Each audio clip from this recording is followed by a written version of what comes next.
ফুৰিবলৈ যাবলৈ ওলোৱা নাই এনে গা পা ধুই আহি অকমান ফ্ৰেছ হৈ ললো লৈ ভাবিলো এনে এপাক বাটে বাটে ফুৰিবলৈ যাম তাকে আপোনালোককো দেখাবৰ কাৰণে ব্লগটো ষ্টাৰ্ট কৰি দিছো সো তেন্তে বলক আজি এই ব্লগটো ষ্টাৰ্ট কৰো বৰ্তমান মাইনা শুই আছে সেইকাৰণে মই ভাবিলো অকমান এনে ওলাই যাও আৰু ইভিনিং টাইমত খোজকাঢ়ি ভালো লাগে দিয়কচোন আৰু আপোনালোকৰ যদি এইটো অভ্যাস নাই আপোনালোকৰ এইটো অভ্যাস কৰিব পাৰে যদি তো ৰাতিপুৱা খোজকাঢ়িটো ভালে আৰু যোনসকলে ৰাতিপুৱা মোৰ নিচিনাকৈ উঠিব নোৱাৰে সেইসকলে অকমান ইভিনিং টাইমতে খোজকাঢ়াটো ভাল বলক তেন্তে আৰু এইখিনিতে এইটো কথাও কওঁ যদি আপোনালোকে মোৰ ব্লগবোৰ চাই ভাল পাইছে তেনেহ'লে ভিডিঅ'টো লাইক কৰিবলৈ নাপাহৰিব আৰু শ্বেয়াৰ কৰক আৰু মোৰ চেনেলত যদি আপোনালোক নতুন হয় তেনেহ'লে প্লিজ চেনেলটো ছাবস্ক্ৰাইব কৰি দিয়ক তেনেহ'লে বলক আজিৰ এই ভিডিঅ'টো আৰম্ভ কৰোঁ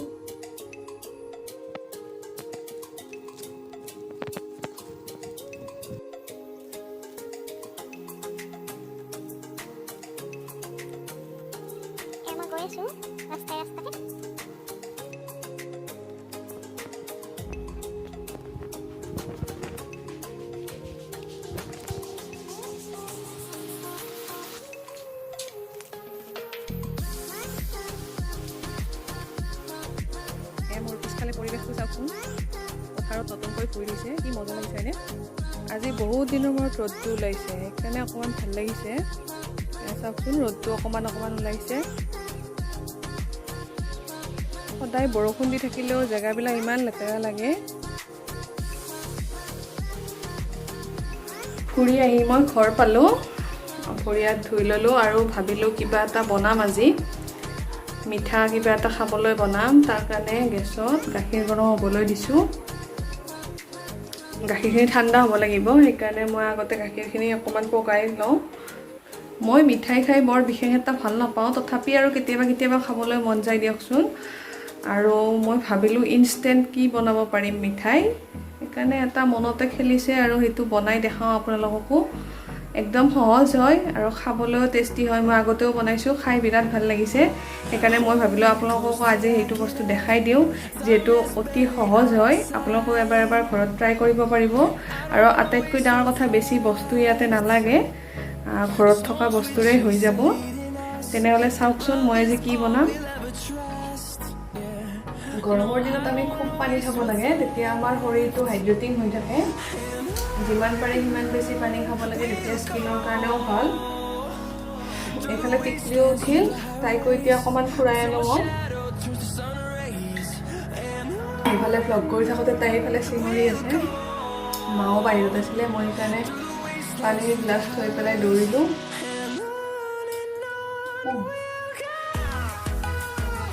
মই পানী খালে তাইকো পানী লাগে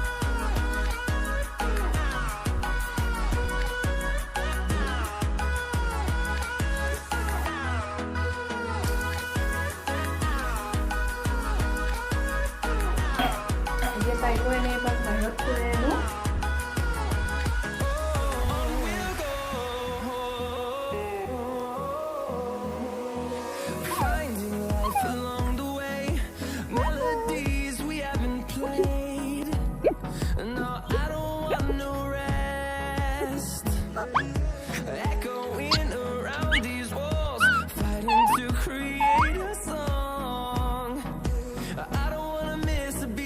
এনেকৈ ফুৰিব আহিব সবাই এনেকৈ গধূলি অলপ টাইম ফুৰা যায় কিন্তু এতিয়া ৰাস্তা ঘাটবিলাক বহুত বেয়া হৈছে বৰষুণ দি আছে যে সেইকাৰণে আমি অকণমান টাইম ফুৰিলোঁ এতিয়া আহি আছোঁ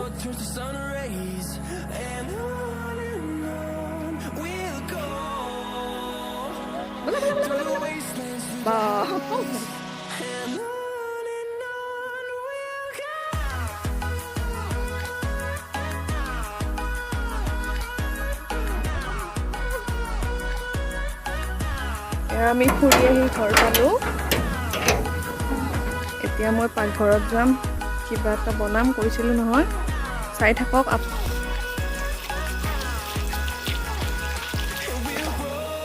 মোৰ গাখীৰখিনিও ঠাণ্ডা হৈ গৈছে। বাকী আমি এতিয়া কি কি লাগে এইখিনি যোগাৰ কৰি লওঁ।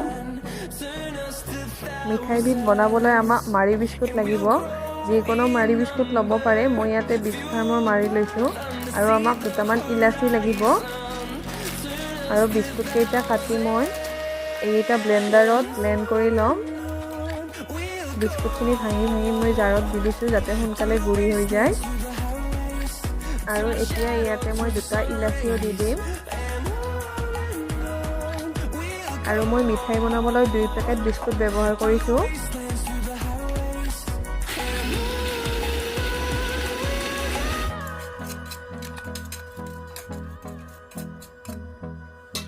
এয়া মোৰ গোটেই বিস্কুটখিনি গুড়ি কৰা হৈ গৈছে। আৰু চাব যাতে ইয়াতে গোটা গোটা ৰৈ নাযায়। আৰু এতিয়া ইয়াতে মই 2 চামুচ চেনিৰ গুড়ি দি দিছোঁ। আৰু 1 চামুচ বাটাৰ দি দিম।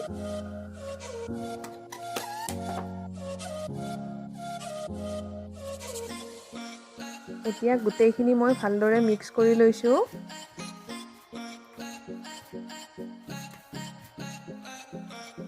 এতিয়া এই বিস্কুটৰ গুড়িখিনিত মই অকণমানকৈ গাখীৰখিনি দি যাম। আৰু মন কৰিব গাখীৰখিনি যাতে কুহুমীয়া হৈ থাকে। একেবাৰে ঠাণ্ডা গাখীৰ নল'ব। এতিয়া অকণমানকৈ গাখীৰখিনি দি মই এটা ডো বনাই ল'ম।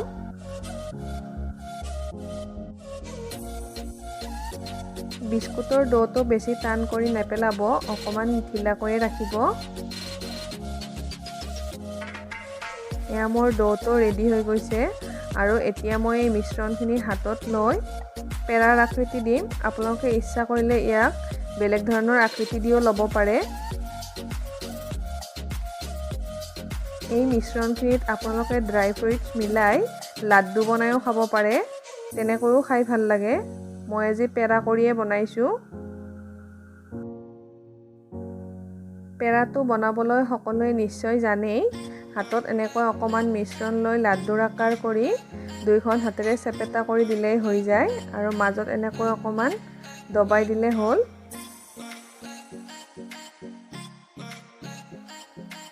এই পেৰাটো খাবলৈ টেষ্টি হোৱাৰ লগতে বনাবলৈও অতি সহজ, অতি কম সময়ৰ ভিতৰতে হৈ যায়।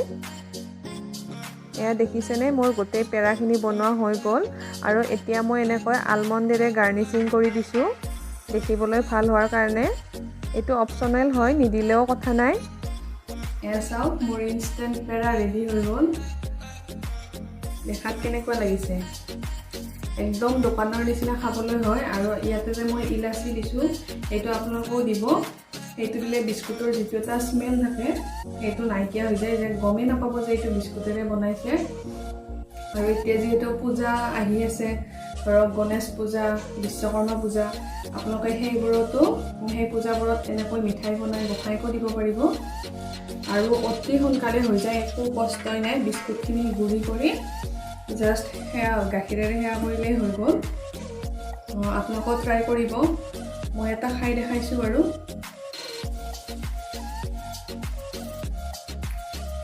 একদম বঢ়িয়া হৈছে, একদম দোকানৰ নিচিনাই লাগে।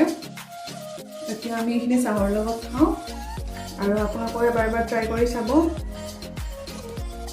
হেল্ল' গাইজ, মই পুনৰ এবাৰ পাকঘৰত আহিছোঁ ৰাতিৰ আহাৰ বনাবলৈ। কিন্তু আহি মূৰটোহে গৰম উঠিছে। কিয় উঠিছে জানেনে? পাকঘৰত আহি দেখিছোঁ যে এই বস্তুবোৰ 2 দিন ধৰি এনেকৈয়ে আছে, চেনিটাইজ কৰি থৈ দিয়া আছে। এতিয়া এইবোৰ মই সামৰিব লাগিব। এতিয়া মই এইবিলাক ঠিক কৰি লওঁ। আৰু আপোনালোকে ভিডিঅ'টো শেষলৈকে চাই থাকক, কাৰণ মই আজি এটা স্পেচিয়েল ৰেচিপি ৰান্ধিম আৰু সেইটো আপোনালোকৰ লগতো শ্বেয়াৰ কৰিম। তেনেহ'লে চাই থাকক ভিডিঅ'টো। আৰু মই এতিয়া এইবিলাক সামৰি লওঁ।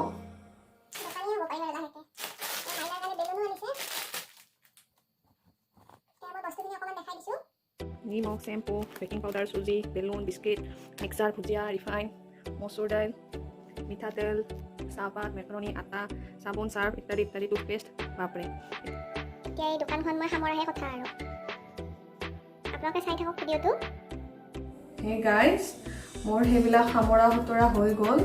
আৰু মোৰ সামৰোতে কিমান টাইম লাগে জানেনে?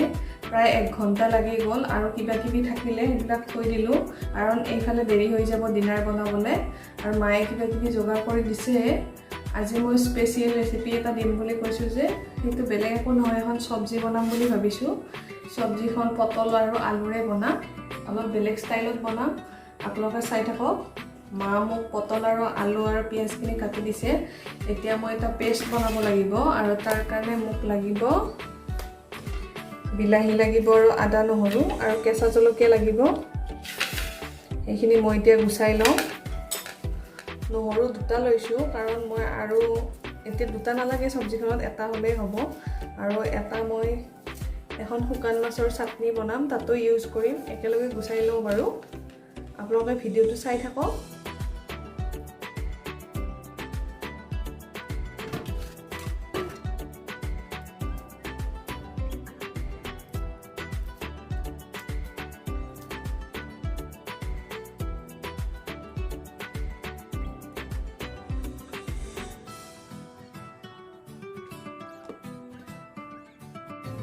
এয়া মোৰ পেষ্টটো ৰেডি হৈ গ'ল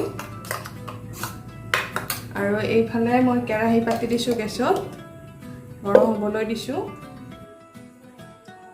পটলৰ চব্জিখন বনাবলৈ আমাক আৰু শুকান মছলা কেইবিধমান লাগিব আৰু সেইখিনি মই এতিয়া যোগাৰ কৰি লৈছোঁ কি লৈছোঁ চাওকচোন এয়া লৈছোঁ কেইটামান গোটা জিৰা 3-4টা মান লং লৈছোঁ 3টা ইলাচি লৈছোঁ 3টা ইলাচি এডোখৰ ডালচেনি এটা জাবিত্ৰী লৈছোঁ এখিলা তেজপাত এনেকৈ কাটি লৈছোঁ মাজেৰে আৰু এটা শুকান জলকীয়া লৈছোঁ এইখিনি আমাক শুকান মছলা লাগিব আৰু গুড়ি মছলা কি লাগিব মই দেখাই যাম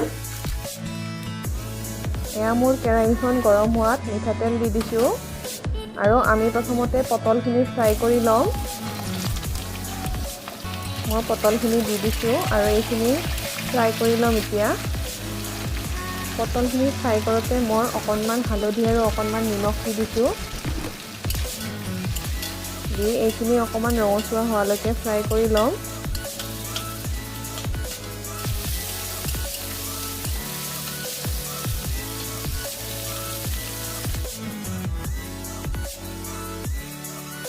এয়া মোৰ পটলখিনি ফ্ৰাই কৰা হৈ গৈছে আৰু এইখিনি মই এতিয়া উঠাই লৈছোঁ আৰু এতিয়া মই ৰৈ যোৱা তেলখিনিত আলুখিনিও ফ্ৰাই কৰি ল'ম আলুখিনিও ৰঙচুৱা হোৱালৈকে ফ্ৰাই কৰি থাকিম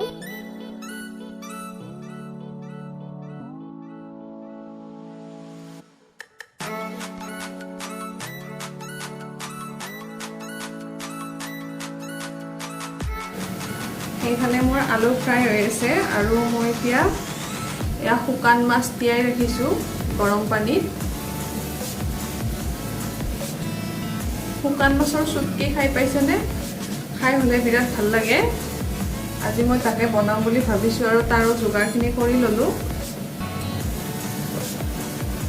এইখিনি এটা নহৰু গুচাই লৈছোঁ এইখিনি আদা লৈছোঁ 4-5টামান জলকীয়া লৈছোঁ আৰু এইখিনি বিলাহী লৈছোঁ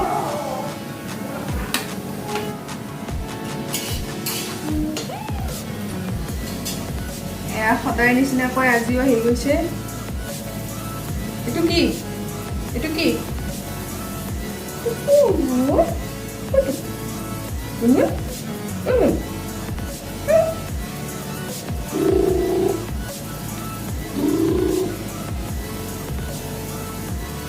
তাইক যি খিলনা দিব চব মুখতে সোমাই খেলা চেলা ধান্দা নাই কেৱল খোৱা যি খেলিব দিব চব মুখত এইটো নাখায় বেয়া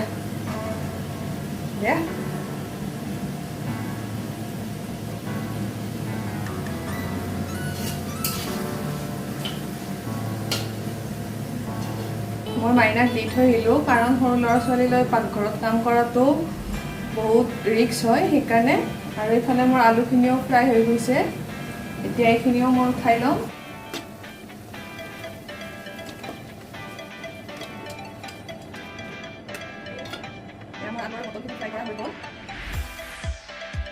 এতিয়া ৰৈ যোৱা তেলখিনিত মই ৰেডি কৰি থৈ দিয়া শুকান মছলাখিনি দি দিছোঁ আৰু সেইখিনি অকণমান টাইম ভাজি ল'ম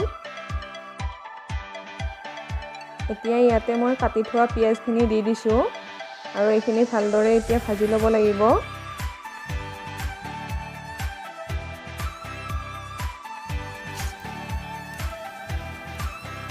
পিঁয়াজখিনি অকণমান টাইম ভাজি লোৱাৰ পিছত মই ইয়াতে বনাই থোৱা পেষ্টখিনি দি দিছোঁ আৰু এতিয়া ইয়াতে মিক্সিৰ জাৰটো আউখালিও পানীখিনি দি দিছোঁ।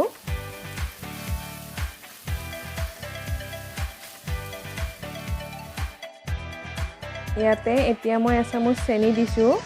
চেনি দিলে টেষ্টটো বেলেঞ্চ হৈ যায়, সেইকাৰণে এতিয়া বিলাহীখিনি অকণমান টাইম ভাজি ল'ম।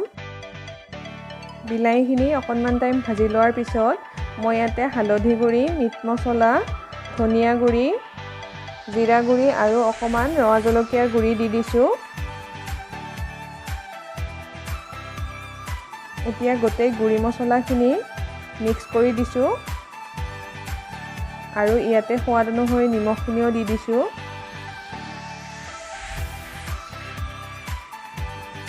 এতিয়া মই মছলাখিনিত অকণমান গৰম পানী দি দিছোঁ আৰু এতিয়া এইখিনি মই ঢাকনি লগাই অকণমান টাইম সিজিবলৈ থৈ দিম।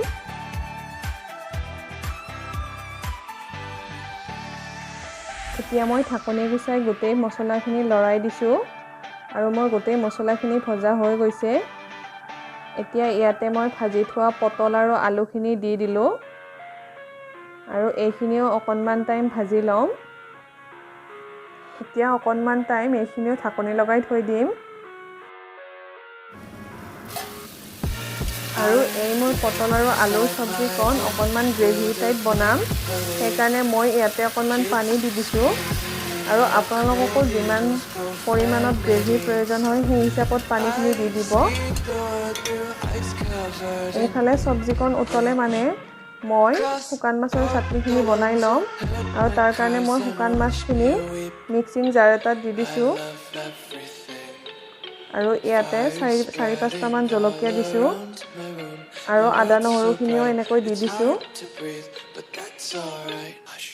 এতিয়া গোটেইখিনি আমি পিচি ল'ব লাগিব। এইফালে এবাৰ মই পটলৰ চব্জিখনো লৰাই দিছোঁ। এই চব্জিকণ হওঁতে বেছি টাইম নালাগে কাৰণ আমি আগতীয়াকৈ পটল আৰু আলুখিনি ফ্ৰাই কৰি লৈছোঁ। এয়া মোৰ চব্জিখন হ'বলৈ হৈছে আৰু এতিয়া মই ইয়াতে এচামুচমান জালুকৰ গুড়ি দি দিছোঁ আৰু গোটেইখিনি ভালদৰে লৰাই দিছোঁ আৰু এয়া মোৰ পটল আৰু আলুৰ চব্জি ৰেডি হৈ গ'ল। এতিয়া মই শুকান মাছৰ চাটনিখিনি বনাবলৈ কেৰাহী এখনত মিঠাতেল দি দিছোঁ আৰু তাত অকণমান কাটি লোৱা পিঁয়াজ দিছোঁ। এতিয়া পিঁয়াজখিনি অকণমান টাইম ভাজি ল'ম। পিঁয়াজখিনি অকণমান টাইম ভাজি লোৱাৰ পিছত মই ইয়াতে এটা বিলাহী কাটি দি দিছোঁ।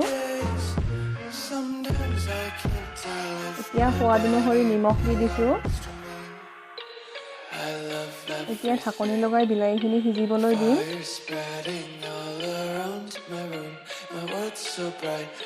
বিলাহীখিনি অকণমান সিজাৰ পিছত মই ইয়াতে অকণমান পানী দিছোঁ আৰু ইয়াতে গুড়ি মছলাখিনি দি দিছোঁ। গুড়ি মছলাৰ ভিতৰত জিৰা গুড়ি দিছোঁ, হালধি গুড়ি, ৰঙা জলকীয়া গুড়ি আৰু ধনিয়া গুড়ি দিছোঁ। এতিয়া মই ইয়াতে গুড়ি কৰি থোৱা শুকান মাছখিনি দি দিছোঁ, দি ভালদৰে লৰাই দিছোঁ। মিক্সি জাৰটো আউখালি পানীখিনিও দি দিছোঁ আৰু এতিয়া ভালদৰে এইখিনি লৰাই পানীখিনি শুকালে আমাৰ চাটনিখিনি ৰেডি হৈ যাব। শুকান মাছৰ চাটনি কোনে কোনে খাই পোৱা নাই বাৰু? যোনে খাই পোৱা নাই একদম মিছ কৰি আছে। খাবলৈ একদম টেষ্টি হয়। আপোনালোকো এবাৰ ট্ৰাই কৰি চাব পাৰে। আৰু এয়া শুকান মাছৰ চাটনি খালে জ্বৰ নহয়, মেলেৰিয়া নহয়, এইবিলাক নহয়, খালে খুব ভাল। আজি আমি ডিনাৰত ৰুটি খাম, সেইকাৰণে মই ৰুটিখিনি বেলি ৰেডি কৰি লৈছোঁ প্ৰথমতে।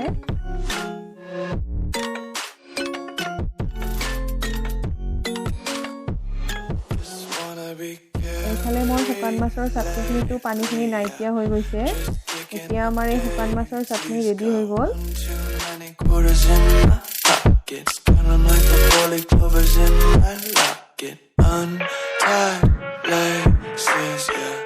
Just tripping on daydreams, got dirty little lullabies playing on repeat. Might as township.